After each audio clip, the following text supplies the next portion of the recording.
And since then, it's been continual. I brought it up in stream once, and again, another one of those random things. People desperately wanted Kermit Time, and so Kermit Time existed. Interesting thing about the Muppet voices, if you're ever deeply into them. So we also have, although we haven't brought it back yet, I think we might have it up next after the Hall of Pats opens. Is have a good lunch, Amanda. Thanks for hanging out.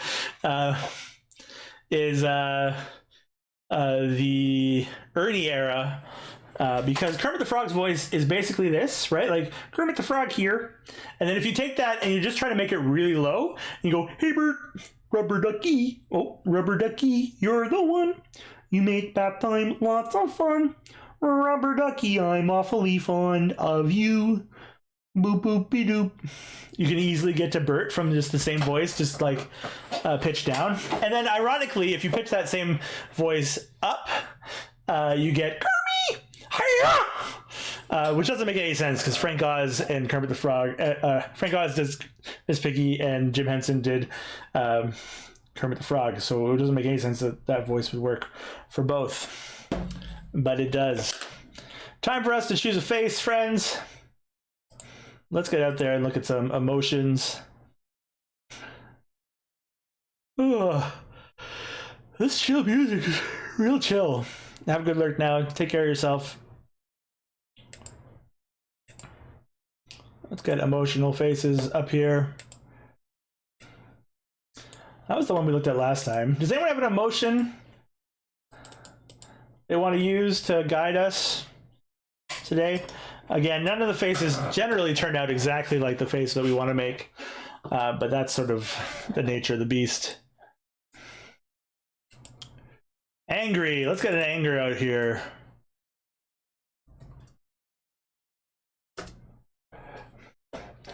So what we do is we use these to help us feel. This is an interesting image. We get this as Sparta it. We can just straight rage it.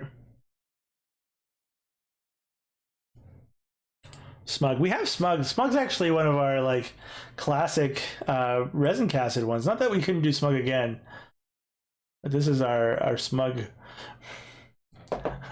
This is pumpkins. Doesn't work as well, does it? That's a real angry face.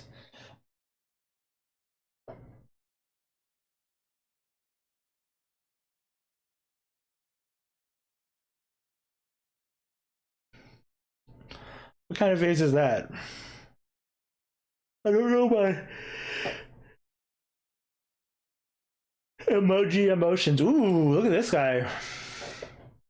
I think we're going to use that as a basis. Again, the basis is really just when I'm looking at putting pieces of a face together. It's a kitty. Oh, I see. Like a kitty cat. All right, where is our upper edge? That's our upper edge. So one of the things we do when we're doing the weird pumpkins is we think about it as a flat object. Oh, we got to thicken the bottom here a little bit. Oh, I might need to get more clay out. It's only quietly problematic. So I haven't primed any more clay, and it's a real muscular thing to deal with. Let me just see if I break off some of this old clay over here. It's just going on the bottom to thicken out the base here, so it's a little bit more smooth. It doesn't actually have to be perfect, just has to be, which is the case with most art, but in this case particularly. That's an Encanto line, I think. Don't have to be perfect, just need it to be. And it could be a hurricane of jacarandas. You know how it is. You know we're at a good point of stream brain when I'm breaking into song every other sentence.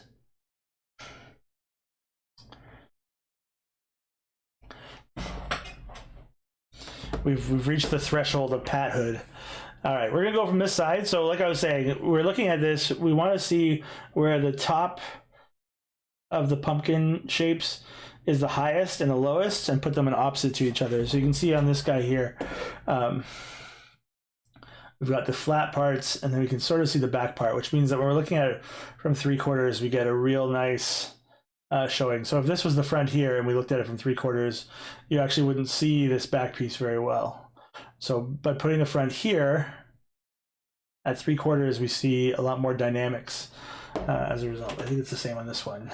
They're pretty close in height, but you want the tall part to be at the back because it gives you much more definition in the full scale of things. So this is going to be our front. I think we're doing a relatively small face again. So what we're going to do now, much like you would if you were actually carving a pumpkin,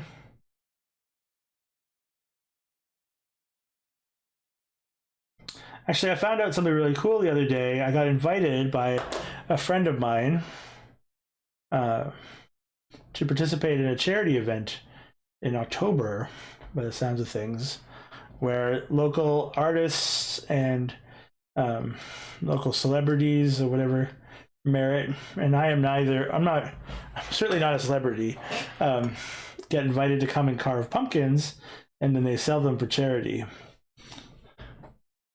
Thank you, Cybertechno. It is like the great joy of them all that they all have their own sort of a unique expression.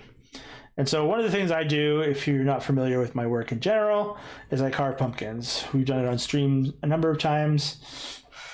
I used to be a wood carver, and then I became a sculptor, but I keep those carving skills going by carving pumpkins. And so I was invited to be a part of that event, and I'm really excited because it'll be